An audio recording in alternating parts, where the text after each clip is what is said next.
The sun pressed down on dust rock like a branding iron against bare skin. Spring had come to the Arizona territory, but mercy had not.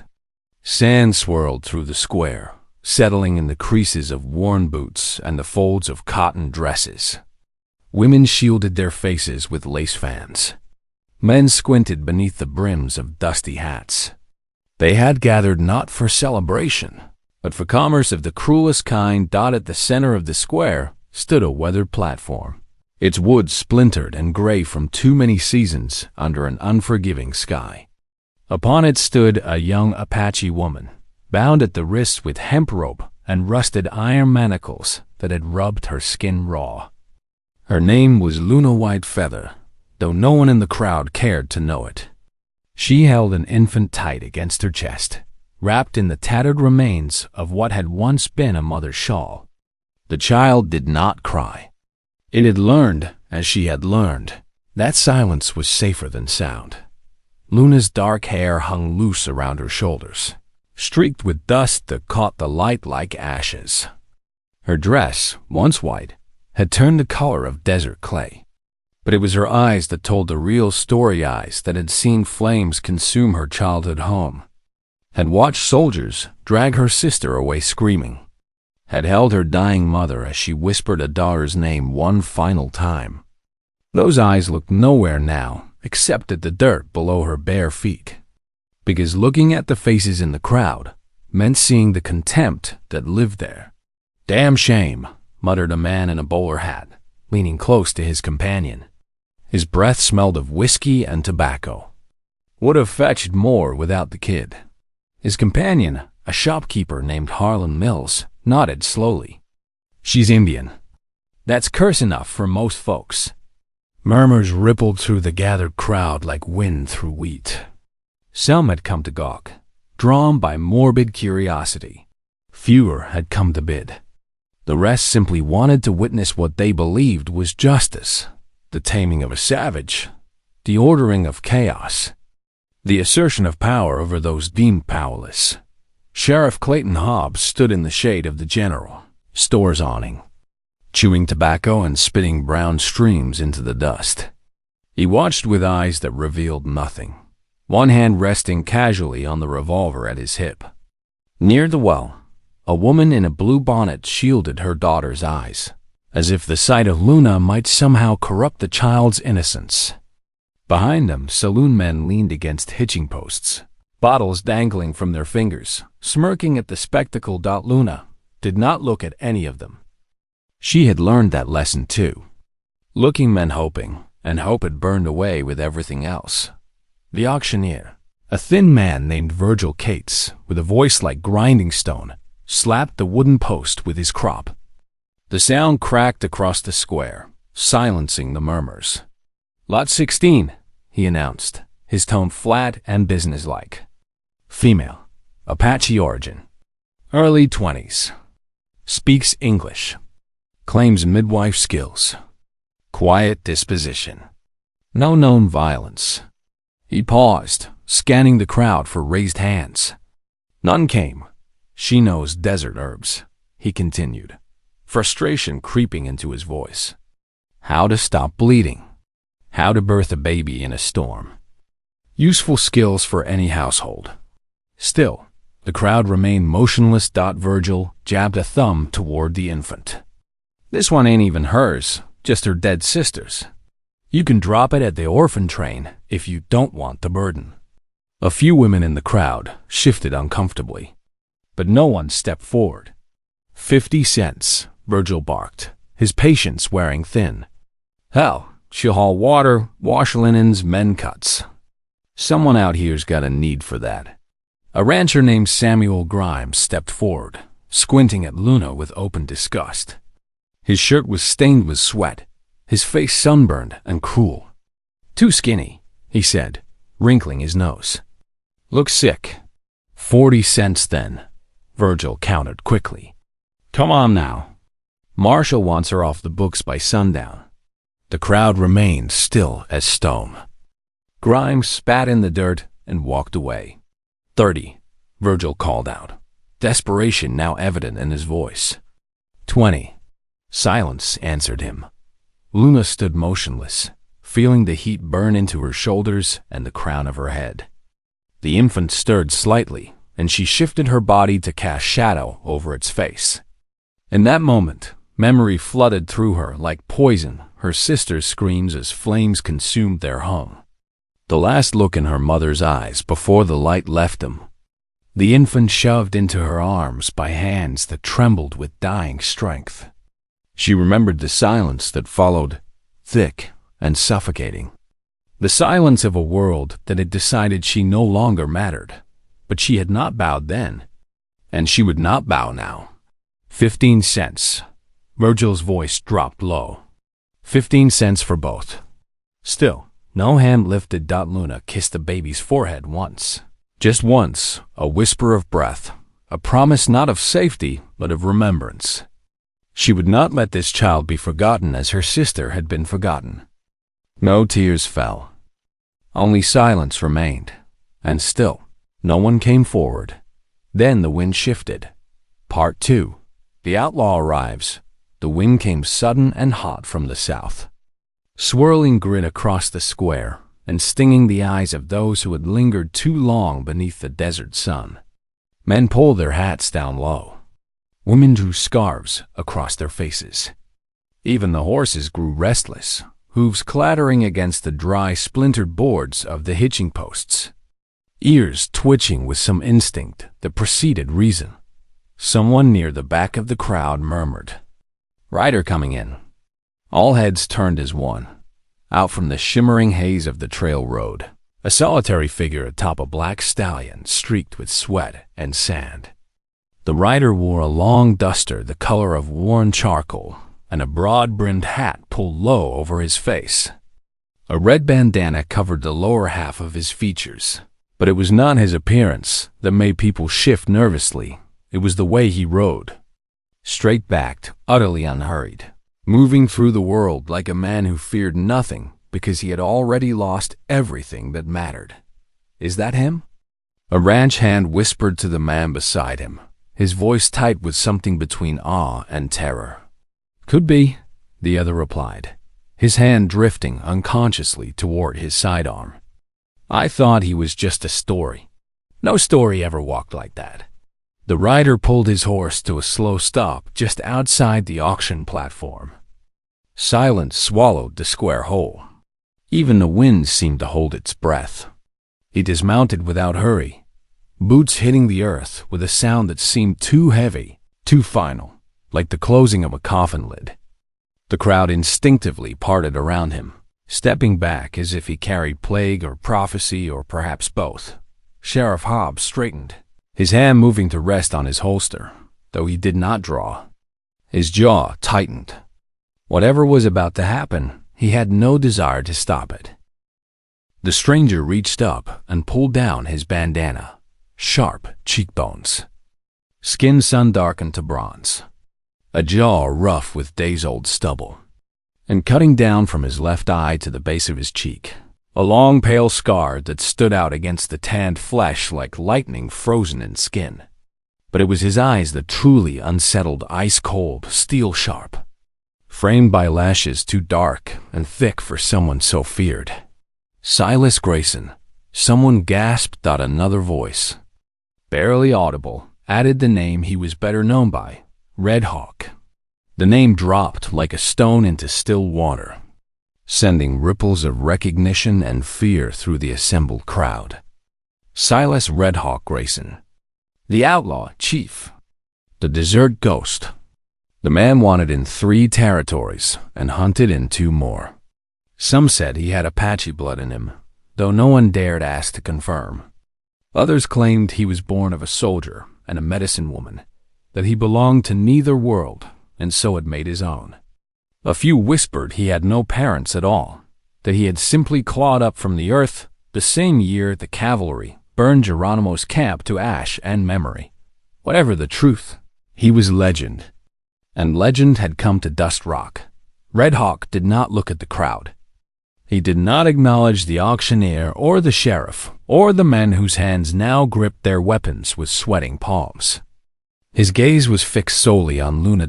She had not moved. But when she looked up, truly looked up for the first time since being dragged onto that platform, it was into his eyes that her own locked. Something flickered behind her stare. Not recognition exactly, but something older and deeper. Like remembering a name you had never spoken, but somehow always known. Like seeing your own reflection in a stranger's face, without asking permission, without acknowledging the authority that supposedly governed this place. Red Hawk stepped onto the platform. "Hey now," Virgil stammered, his voice brittle as old glass. "This here's a formal sale. You want to make an offer. You wait your turn like everybody else." Red Hawk reached inside his coat. Hands flew to weapons throughout the square. Half the men flinched, expecting gunfire. But he pulled out only a knife, a blade that glinted in the sunlight, polished and curved like it had been carved from moonlight itself. It was not the weapon that made people nervous. It was the way he held it. Not threatening, certain. He stepped to Luna. She tensed but did not step back. With one swift motion, Red Hawk sliced clean through the rusted chain that linked her wrist cuffs. The links clattered to the platform like broken teeth, the sound impossibly loud in the silence. Gasps rippled through the crowd like stones thrown into water. "What the hell are you doing?" Virgil barked, his face flushing red. "You going to pay for her, Outlaw?" Red Hawk turned slowly to face the crowd. When he spoke, his voice was low, but it carried across the square like thunder rolling over distant hills. "She is not for sale." Murmurs erupted. Men shifted. Women clutched their children closer. Sheriff Hobbs took a single step forward, then stopped, thinking better of whatever impulse had moved him. "Silas," Hobbs said carefully, using the man's given name like a talisman that might ward off violence. "You can't just. She is not property," Red Hawk said, his voice rising now, filling the square. "She is not a thing to be priced. She is not yours to buy." He reached down and found Luna's hands still bound by the iron cuffs, but now disconnected from each other. He held it up for all to see, his fingers wrapped gently around hers. "This woman is not a slave," he declared. "Not anymore." He looked down at her then, and his voice soft as something almost tender. "You are free." Luna stared at him, her breath catching in her throat. The infant in her arms stirred, making a small sound. For the first time in longer than she could remember, tears pricked at the corners of her eyes. But she did not let them fall. Not here. Not in front of these people. Red Hawk turned back to his horse, still holding Luna's hand. The crowd remained frozen, uncertain whether to intervene or flee. Sheriff Hobbs made no move to stop them. Whatever Red Hawk was, whatever crimes he had committed, Hobbs was not fool enough to draw on him in broad daylight, with a square full of witnesses who might get caught in the crossfire. Red Hawk helped Luna onto his horse, then mounted behind her. The infant nestled between them, finally quiet and safe. "Anyone who follows," Red Hawk said, his voice carrying across the silent square, "will not return." Then he turned the stallion and rode out of Dust Rock the same way he had come, straight backed, unhurried and utterly unafraid. The dust settled slowly behind them, and in the square, no one moved or spoke for a very long time. Part 3. The hidden camp, the night swallowed them whole. They rode hard beneath a moonless sky, the horses' hooves pounding against packed earth, kicking up dust that clung to Luna's skin and settled in her throat. Red Hawk did not speak. He rode ahead in silence, his silhouette barely distinguishable from the landscape itself. As if he were made of the same stone and shadow that surrounded them, Luna held the infant close to her chest, every jolt of the saddle making her arms ache with the effort of keeping the child secure. She did not know where they were going. She did not ask. Questions felt dangerous still, Remnants of a life where speaking had often brought punishment rather than answers. No one followed them, or if they did not catch them. By the time the eastern sky began to bleed pale orange, they had reached the foot of the hills. Hidden behind a curtain of brush and rock, barely visible to anyone who did not know where to look, was a narrow passage that led deeper into the canyon. Red Hawk dismounted and offered Luna his hand. She hesitated, not from fear but from unfamiliarity. No one had offered her anything in so long that the simple gesture felt foreign, almost suspect. But she took it anyway, feeling the rough calluses of his palm against her own. He led her through the passage into a small hollow nestled deep in the canyon. What she saw there made her stop in her tracks. It was not the chaotic sprawl of bandits she had expected. Not the lawless camp of thieves and murderers that the stories described. Instead, she found something quieter, more deliberate. Tents fashioned from stitched canvas and animal hides. Cooking pots simmering over low fires. People moving with purpose rather than panic. They watched her, all of them. Men and women, white and black and native. Faces marked by scars and soot and silence. Some limped. Others bore the signs of old battles. Missing fingers, cloudy eyes, burned skin. These were survivors, every one of them. And they looked at Luna not with welcome, but with wariness. She was a question they had no interest in answering. Red Hawk said nothing as he led her toward a low tent near the back of the camp, away from the main fires. "Rest here," he said simply. Then he turned and left before she could respond. Luna sat slowly, the infant still clutched to her chest, her heart pounding so hard she thought it might never settle again.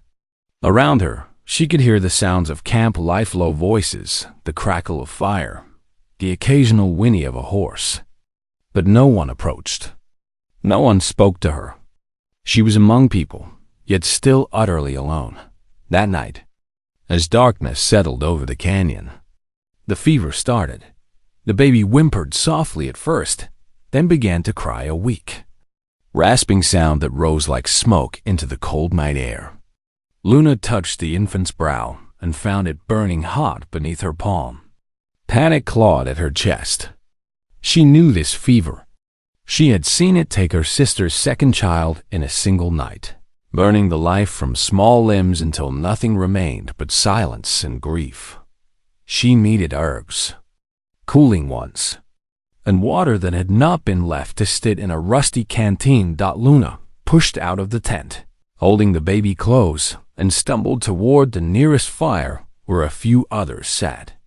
Conversations fell silent as she approached. Eyes turned toward her, flat and unwelcoming. An older woman with a faded shawl and gray streaks in her dark hair raised an eyebrow. "Something wrong with it?" she asked, her tone neither kind nor cruel, simply indifferent. "He's burning," Luna said, her voice rough from disuse. "I need willow bark. Yarrow, if you have it." The woman stared at her for a long moment, then looked away. "You think we got medicine for your kind?" Luna stepped closer, desperation overriding caution. "You have it," she said quietly, her eyes scanning the camp. "I saw the bundles hanging from your drying line." The woman blinked, surprised that Luna had noticed. One of the men nearby, broad-shouldered, missing his left ear and built like an ox, stood up slowly. His shadow fell across Luna like a threat. "Red Hawk brought you," he said. "That don't mean we trust you." Luna met his eyes without flinching. "I don't need trust," she said. "Just bark." The man grunted, clearly unused to being spoken to so directly. But the older woman, perhaps moved by some memory of her own, or perhaps simply tired of the standoff, reached into a bundle near her feet and pulled out a small cloth packet. She held it out to Luna without a word. Luna took it with both hands, nodding once in gratitude. Then she turned and hurried back to the tent.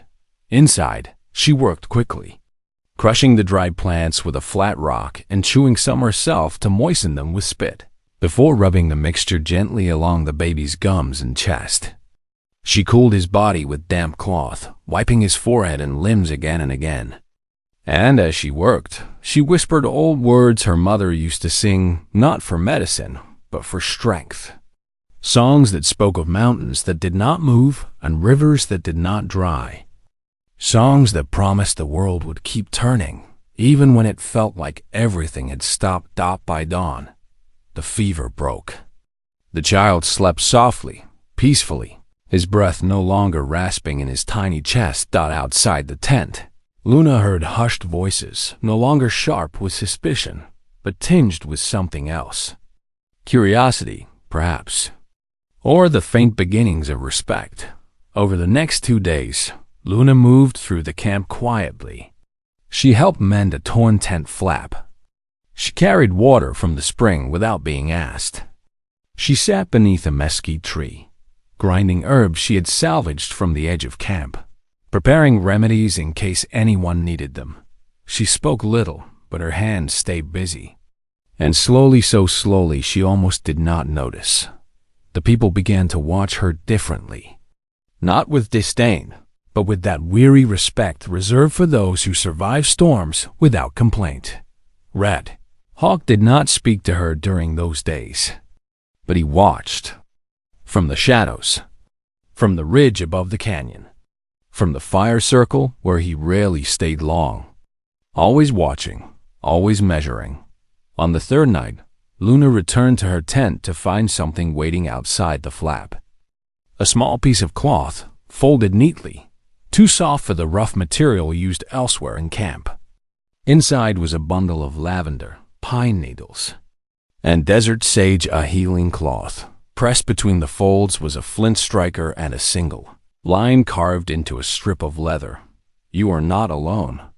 Luna stared at it for a long time, her fingers tracing the carved words. No one came to claim credit. No one explained. But she knew who it was from, and she knew what it meant. He was not commanding her. He was not expecting thanks. He was not even asking her to stay. He was offering the one thing no one had given her since her world burned. A choice. Part 4. Smoke and betrayal. Smoke curled upward into the night, painting the stars in soft, flickering hues.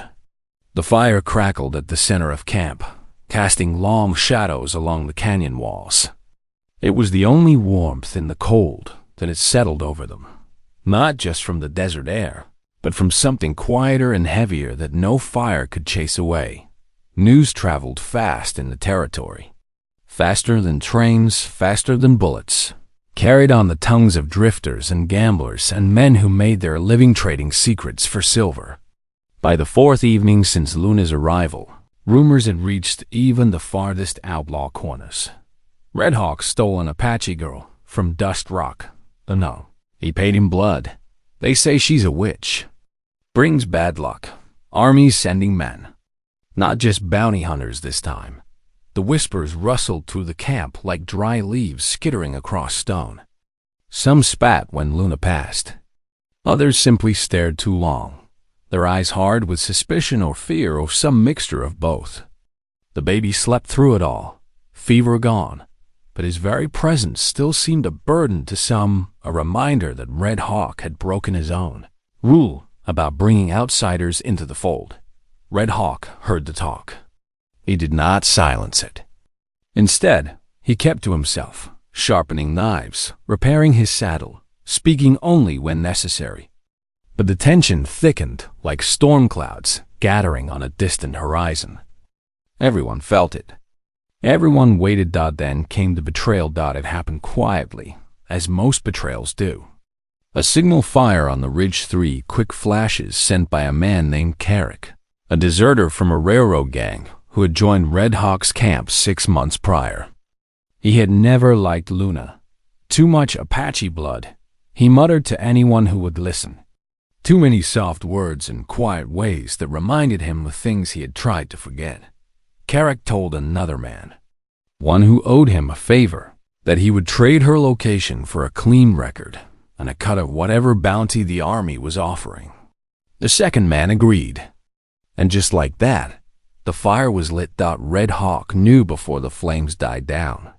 He had learned long ago to read the language of smoke and shadow, to sense betrayal the way animals sense coming storms. He found Carrick at the water barrels near the edge of camp, cleaning his boots like nothing had happened. Red Hawk walked up and tossed a tin badge at Carrick's feet.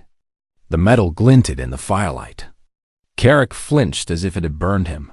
"How long ago?" Red Hawk asked, his voice low and even.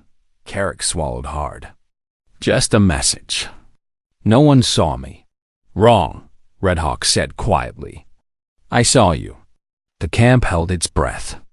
Men drifted closer, hands moving toward weapons, uncertain which way the wind would blow. Luna stood near her tent, the baby in her arms, watching but saying nothing. Red Hawk did not draw. He did not raise his voice. He simply stared at Carrick the way a storm eyes a rotted roof patient, inevitable. "You want safety and betrayal?" Red Hawk asked. "Fine." He turned to the others gathered around. "Let him go." Carrick blinked, confusion washing over his face. You're not going to kill me?" "No," Red Hawk said flatly. "If he wants to live like a dog, let him crawl under the army's boot and beg. The world will deal with him better than I could." Carrick fled that night, stumbling through the darkness with uneven boots and wide eyes, glancing back over his shoulder as if expecting a bullet that never came. Later, by the fire's edge, Luna sat beside Red Hawk as he cleaned his rifle. She watched him in silence for a long time, then finally asked, "Why didn't you kill him?" He did not look up from his work. "Because killing is easy." She waited, knowing there was more. "Forgiveness?" He paused, his hand stilling on the rifle. "Letting someone live with what they did? That's harder. You think I choose easy over, right?" Luna stared into the fire, watching the flames dance and twist. "I do not know what is right anymore." He glanced at her, then away. "You will." The answer lingered in the air like smoke. But the night did not wait for understanding. Just after moonrise, the sound came distant at first, like thunder over hard earth. Then closer, hooves, shouting, gunfire. The camp erupted. Men scrambled for weapons. Women screamed. Dogs fled into the darkness. Lanterns fell, spilling oil that caught fire and sent flames racing up the canyon wall. From above, soldiers and bounty hunters rained lead and hate down into the hollow, their muzzle flashes lighting the night like demonic fireflies. Luna threw herself over the baby as bullets tore through canvas. Someone nearby screamed to run. Another yelled for cover. Red Hawk grabbed his rifle, returned fire toward the ridge, then turned to her. "Go," he commanded. "Canyon path. North wall." She nodded, grabbed the child, and ran low, her heart pounding louder than the gunfire echoing off stone dot at the trail's edge. She nearly tripped over a body. It was Jonas, a quiet man who had once shared his jerky with her without asking for anything in return. He was down now, his thighs soaked in red, hands trembling as he tried to stop the bleeding. Luna dropped beside him. "Hold still. Leave me," Jonas gasped, his face pale as moonlight. "Just go. I will not." Under firelight and smoke, Luna tore her shawl into strips, bound the wound tight, and pressed hard to slow the bleeding. Her hands moved with certainty born of necessity and memory. Red Hawk fought his way to them, firing twice more before kneeling beside Luna. "We move now." Together, they lifted Jonas, Luna supporting one side, Red Hawk the other. The baby somehow still clutched between them. They vanished into the canyon's shadow as the camp behind them burned like a funeral pyre, flames reaching toward stars that offered no comfort and made no judgment. Behind them, the screaming continued. Ahead, only darkness and the uncertain promise of survival. Part 5. The Cave and the Venom. The cave was shallow but dry, tucked between two stone ridges like a secret kept by the mountain itself. Luna sat near the entrance, the baby curled against her chest, wrapped in what remained of her shawl. Beside her, Red Hawk knelt over a small flame he had coaxed from damp wood and patience. The fire barely lit the stone walls, flickering orange against the cold breath of night that swept in from the desert beyond. Outside, the wind howled like something wounded and angry. But in this hollow, carved by storms older than memory, a different kind of silence hung heavy exhaustion. Yes, but something gentler too. A fragile peace born of survival. Their escape had cost them more than either would say aloud. They had climbed through gullies and down ravines too steep for horses, leaving mounts behind to find their own way. They had left wounded men in shallow graves, covering them with stones and whispered prayers. They had barely spoken since. Now they shared a battered canteen, passing it without words. They shared what little jerky remained. They shared breath and firelight, and the weight of all they had lost. Luna broke the silence first. "My father was a silversmith," she said quietly, her eyes fixed on the flames. "He carved bracelets for trade. My mother grew mesquite and aloe. They paid taxes, followed rules, trusted papers." Red Hawk did not interrupt. He simply listened, his hand still on the rifle across his lap.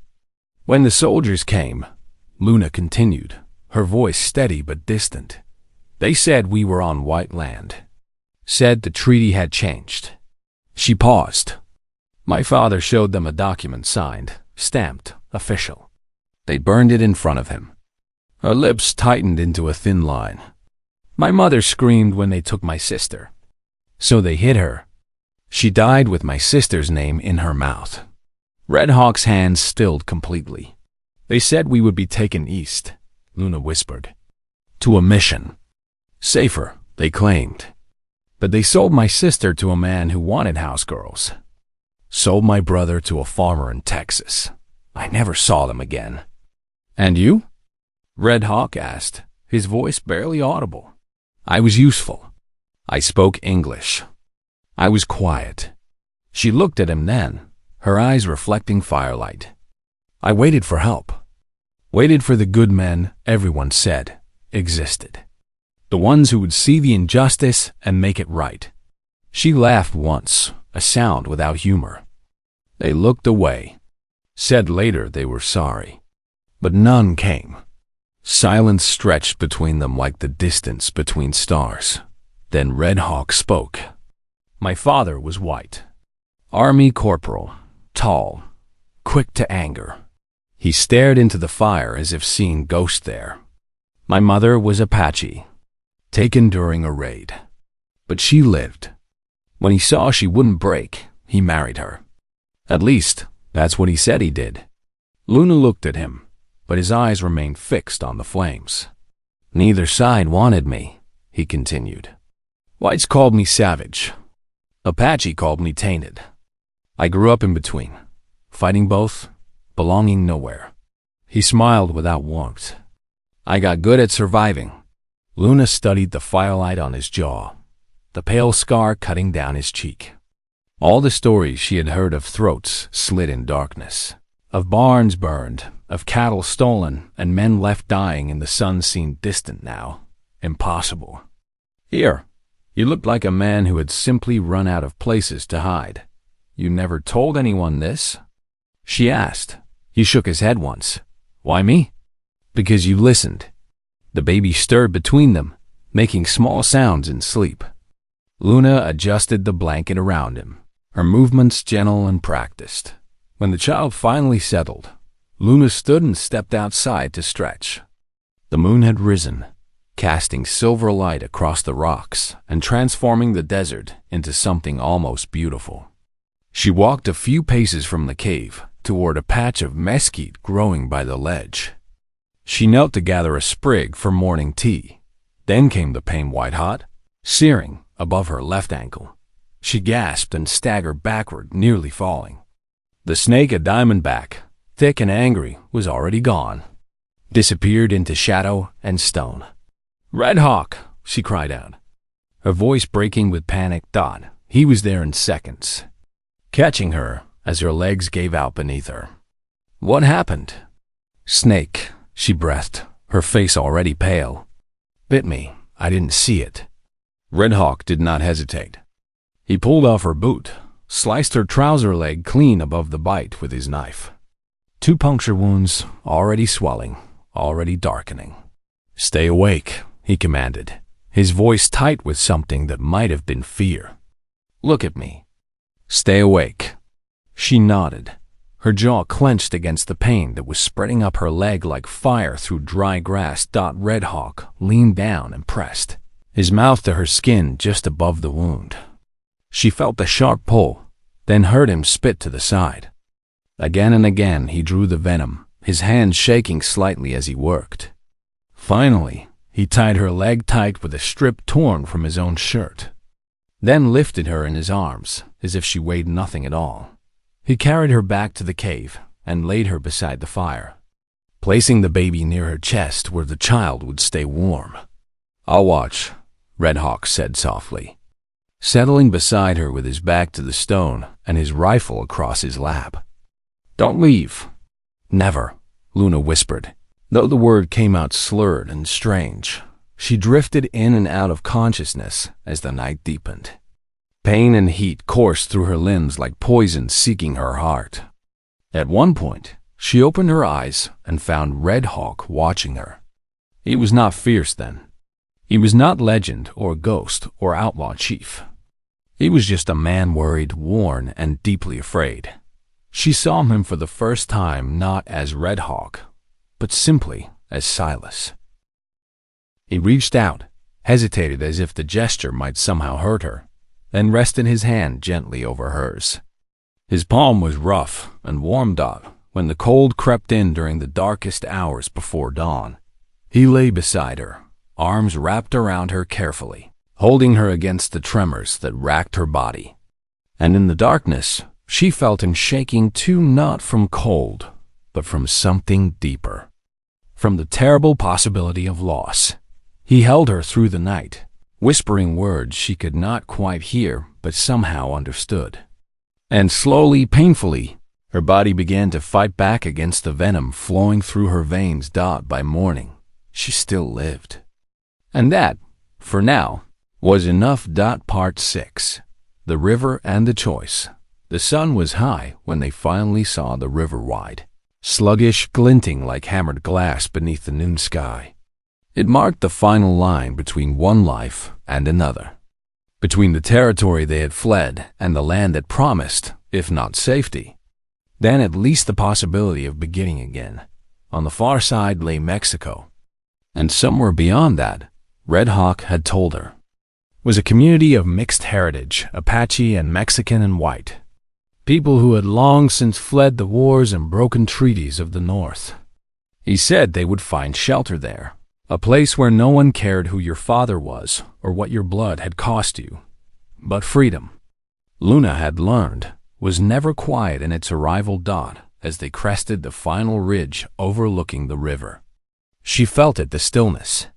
Too quiet. No birdsong. No breeze stirring the brush. Just tension hanging in the air like smoke before fire. Then the crack of a rifle split the silence.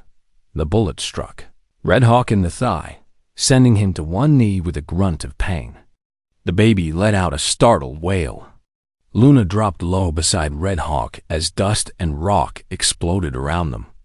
"Ambush!" Red Hawk hissed through clenched teeth, dragging her behind a boulder. His leg was already bleeding through his trousers. Thick and fast, shapes moved among the scrubmen in long coats and dust-covered hats, rifles raised, faces hidden beneath bandanas. Behind them came a glint of Army-issue uniforms. Bounty hunters and soldiers together, united by greed and orders. Red Hawk gritted his teeth against the pain. "Stay down. You are bleeding," Luna said, already reaching for the satchel of herbs she had managed to carry with them. "I said stay down." She ignored him. Bullets chipped the stone inches above her head, as she tore strips from her underskirt, ground leaves with the heel of her hand, and pressed them hard against the wound. Red Hawk winced but did not stop her. "They are everywhere," he muttered, scanning the ridge. "They knew we were coming." Luna glanced toward the river. It shimmered impossibly far away, a silver promise that seemed to mock them. Red Hawk gripped her wrist suddenly, his eyes fierce. "You have to run. Take the boy. Cross over retry sh continue edit. Find them." "No," Luna said simply. His eyes narrowed. "Cannot argue with me now." "I am not," she said, her voice steady despite the chaos around them. "I am refusing." He stared at her, disbelief shadowing the pain in his face. "You saved me when no one else would," Luna said, meeting his gaze without flinching. "You gave me a choice. I choose to stay." Another shot rang out, sending dust into her eyes and making the baby cry harder against her chest. "You will die here," Red Hawk said, his voice rough. "Then I die beside the only man who made me feel human again." His jaw tightened. For a moment, she thought he might argue further. Instead, he simply nodded once, a gesture of acceptance, of respect, perhaps even of gratitude. Luna pulled the rifle from behind his back, checked the chamber. Only 2 bullets remained, and ducked low behind the boulder. Red Hawk watched her, disbelief warring with something that might have been pride. "I have good aim," Luna said, glancing at him. "Just not much practice." "Let's fix that," he said grimly. The first man to round the rocks wore a wide grin beneath his bandana. He had expected prey cornered and helpless. Instead, he got a bullet through the throat. Luna fired without blinking, her hands steady despite the thunder of her heart. The man fell backward, his grin replaced by shock, then nothing. Her hand shook afterward, but her eyes did not waver. The second attacker came from the left, moving fast between the rocks. Red Hawk brought him down with a knife thrown straight and true, the blade burying itself in the man's gut.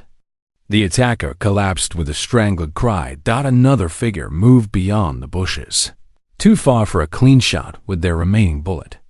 Luna stood slowly, exposing herself, and raised the rifle. Her breath caught. Her finger hesitated on the trigger. Red Hawk called her name, urgency sharp in his voice. She fired. The man fell, his rifle clattering against stone. Silence returned for a moment. Not true silence, but the temporary quiet that follows violence, heavy with gunsmoke and the ringing in their ears. More men would come. There were always more. But for now, they were alive. Red Hawk pulled himself upright, leaning heavily on Luna's shoulder. She braced his weight, her legs straining, her heart pounding with something that felt both like fear and certainty. Together, they limped toward the river, their shadows stretching long behind them across the blood-stained earth. When they reached the water's edge, Luna turned back once, just for a second. The hills behind them where burning smoke rose like a funeral song into the pale sky. But she did not cry. She had no tears left for what was behind her, because for the first time in her life, she had fought not just to survive, but for something more. She had fought for him. And in his silence, in the way his hand still gripped hers even as pain stole his voice, she knew he would have done the same.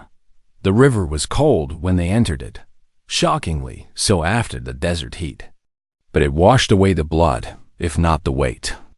They crossed slowly, carefully, Red Hawk leaning on her as they waded through water that rose to their waists, then their chests. The baby cried from the cold, and Luna held him high, keeping his small body above the current. On the far bank, they collapsed together in the mud and reeds, gasping for breath. Alive against all odds, Red Hawk looked at her, water streaming from his hair, his face pale from blood loss. "You are a fool," he said, but there was no anger in his voice, only wonder. "Then we are 2 fools," Luna replied, and for the first time since she had known him, Red Hawk laughed a real laugh, brief and rough, but genuine. They rested there only long enough to bind his wound properly, then moved inland, following a trail that Red Hawk seemed to know by instinct.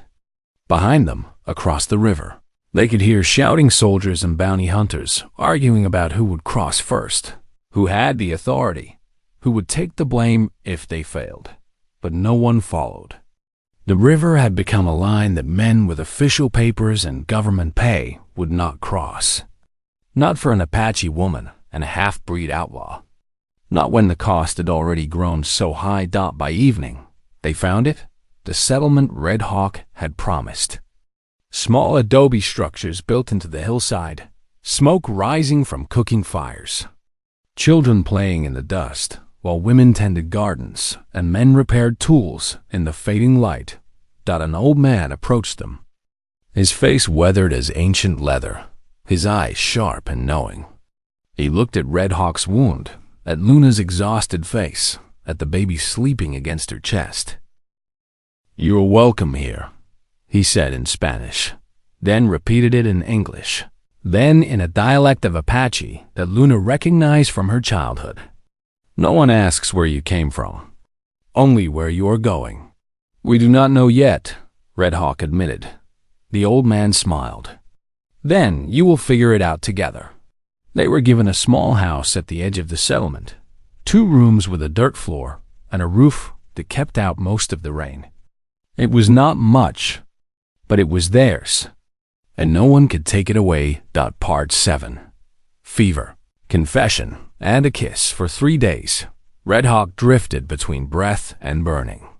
The fever rolled through him like a tide that would not quit, dragging him under again and again, just when Luna thought he might surface for good. The bullet wound in his thigh had been worse than either of them realized, deep and dirty, carrying bits of cloth and grit that festered despite her best efforts. Luna moved like a spirit through the small house, changing dressings, crushing herbs with the butt of a borrowed rifle, soaking claws in river water. When his skin went hot enough to scare her, she sang softly, the old Apache lullabies of her childhood, letting her voice fill the cracks that pain left behind. He never asked her to sing. She never told him why she did. She just did it, because sometimes love is not spoken. It is lived. The baby, now stronger and calm, slept in a makeshift cradle she had shaped from driftwood and soft blankets donated by women in the settlement who asked no questions but offered what they could spare. During the day, neighbors brought food, tortillas, beans, strips of dried meat. They left these offerings on the doorstep without knocking, respecting the privacy of strangers who were working hard to become something other than ghosts. On the 4th night, the fever finally broke. Outside, the trees whispered in the evening breeze. Inside, the fire crackled low, casting long golden lines across Red Hawk's jaw and cheeks. Luna sat beside his bed, a cool cloth in hand, wiping sweat from his brow for what felt like the 1000th time, when his eyes opened, truly opened. Focused and aware for the first time in days, she smiled despite her exhaustion. "You are awake," she said gently. He blinked slowly, like a man returning from very far away, then managed a small nod. "You should eat," she offered. "I made soup." A faint smirk curled his lip, the first hint of the man she knew beneath the fever. "Only if you made it." "I did," she confirmed. "Then it is probably terrible." He laughed, just once, a dry, rasping sound that turned into a cough. But it was enough to make Luna laugh too, a sound she had not heard from her own throat in longer than she could remember. She helped him sit up, propping pillows behind his back, then brought him a bowl of thin broth with herbs floating in it. He ate slowly, grimacing occasionally, but finishing most of it. Color began to return to his face, though he still looked carved from exhaustion and pain. Luna studied him in the firelight, the sharp edges of his face. The scar that crossed his cheek like a map of violence survived. The pain still etched around his eyes, but quieter now. More manageable. He tried to adjust his position and winced. Luna reached out instinctively to steady him, her hands finding his shoulders. For a moment, they stayed like that, close enough to feel each other's breath, close enough to see the firelight reflected in each other's eyes. Then, softly, Luna asked the question that had been forming in her mind since Dustrock. If you could go back to the beginning, to that auction platform, would you have bought me? His brow furrowed. He looked at her carefully, trying to understand what she was really asking. Would you? She repeated, holding his gaze. Red Hawk's voice, when it came, was certain. No. Luna nodded slowly, absorbing the truth of it, trying not to let the answer sting. But then he continued, I would have waited. Her eyes flickered with surprise. Waited? For you to step off that platform on your own, he said quietly. To walk to me not because you were mine, but because you chose to be. The words hung between them like something fragile and precious. Luna leaned in slowly, steadily, her movements deliberate and sure. Her lips brushed his softly at first, testing, asking permission even though none was needed anymore. She kissed him not from debt or gratitude. Not because he had rescued her or because she owed him her life. She kissed him because he had given her back something she thought was lost forever. The right to choose. The freedom to decide who she wanted to be and who she wanted to love. And when Red Hawk kissed her back, his hand rising to cup her face with a gentleness that contradicted every story ever told about him. It was not as a savior or a legend. It was as a man who had finally been seen, not for what he could do or what he had done, but for who he was beneath the scars and the reputation and the weight of too many lonely years. The kiss deepened. Slow and tender, speaking in a language that needed no words. Outside, the wind moved through the trees like a blessing whispered in passing. The fire crackled lower, casting their joined shadows against the wall, two separate shapes becoming one. When they finally pulled apart, Luna rested her forehead against his. Neither spoke. There was nothing left to say that the silence did not already hold. Red Hawk's hand found hers, their fingers intertwining.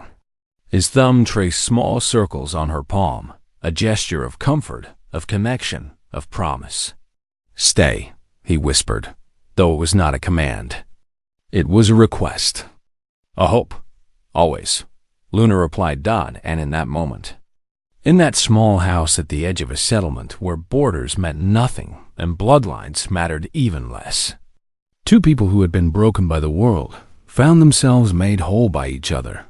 The baby stirred in his cradle, making small sounds.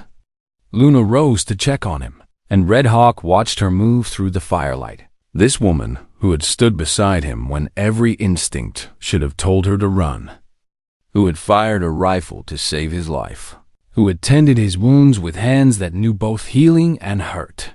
She was no longer the silent girl on the auction block. She was Luna Whitefeather, fierce, free, and finally home. Part 8. A life chosen. The border faded behind them like a dream surrendered to morning. Not a line in the sand anymore, but a shadow left in memory, still there if you looked for it, but no longer defining the shape of their lives. 6 months had passed since the river crossing. 6 months since they had stumbled into the settlement more dead than alive and been welcomed by people who understood that everyone carries scars. And the only question that matters is what you do with them. Red Hawk rode ahead now, his silhouette carved against the early morning mist that rose from the valley below. The wound in his thigh had healed, leaving a puckered scar that ached in cold weather, but no longer slowed him. Luna followed close behind, the baby no longer quite so small, strapped to her back in a sling she had woven from cotton and leather. His breath was warm between her shoulder blades, and occasionally he babbled soft sounds that might someday become words. The trail curved through valleys, untouched by boots or bullets, where the river met the mountain in a quiet, sacred hush. No maps claimed this land. No laws bound it. Only the wind and the sky, and the promise of what hands could build. When given the freedom to choose, they rode until the sun reached high overhead, then dismounted by a bend in the river where cottonwoods danced above the banks. The water shimmered blue and gold, clear enough to drink from, deep enough to begin again. Red Hawk looked at the space around them, the stone, the trees, the earth soft with promise. "This is where it starts," he said. They built slowly. One tent first, then another. A smoke pit carefully ringed with stones. A fire circle at the center where people could gather. A place for the horses to graze and rest. Every structure was raised with intention. Every decision made together. Word spread like wind through the borderlands, carried by traders and drifters and people desperate enough to believe in rumors of a place where the past did not matter as much as the present. There was land without masters, the whispers said. Fire without chains. Men who judged not by blood, but by how you shared your bread. One by one, they came. An old soldier, black, gray-haired, with a wound in his side that had never quite healed, and sorrow in his eyes that probably never would. He had fled a war that promised him freedom, but delivered only different shackles. He came with nothing but the clothes on his back and hands that knew hard work. A Mexican widow named Rosa, with 2 children and stories of escape, buried so deep in her silence that she might never speak them aloud. She came with seeds saved from her old garden and the determination to grow something beautiful in soil that had known too much blood. A Comanche scout named Gray Wolf, who had once tracked Red Hawk for the army, hunting him across 3 territories with orders to bring him back dead or alive. Now he dismounted in the center of camp and extended his hand across the fire, and Red Hawk took it without hesitation. Because the past was the past, and what mattered now was building something better. People broken by history, but not by heart. They raised poles and wove roof from branches and clay. They dug wells and shared the water equally. They traded stories around fires that burned late into the night, speaking in 3 languages, sometimes 4, switching between them as easily as breathing. Children were born in that place. Children who would grow up learning Apache and Spanish and English all at once, who would never understand why anyone would think one way of speaking was better than another. Children who would be taught that the measure of a person was not in their bloodline, but in their kindness. Luna worked alongside the others, grinding herbs for medicine, delivering babies when women's time came, teaching young girls the songs her mother had taught her. She was no longer afraid, no longer silent unless silence was her choice. One night, as the fire crackled and stars blinked awake overhead, Red Hawk placed something in Luna's hands. It was the knife, the same blade that had once cut her chains in Dust Rock. Clean now and sharpened, its edge still true. "If one day," he said quietly, his eyes meeting hers across the firelight, "you see me use power to bind instead of free, use this to remind me of today." Luna looked at the knife, then at him, understanding the weight of what he was giving her. Not just a weapon, but a promise. A safeguard against the corruption that power could bring. "I will," she said, and tucked the knife into her belt where it would stay a reminder. A promise, a responsibility. The next morning, Luna mounted her horse as the first light crept across the peaks, turning the sky from black to purple to pink to gold.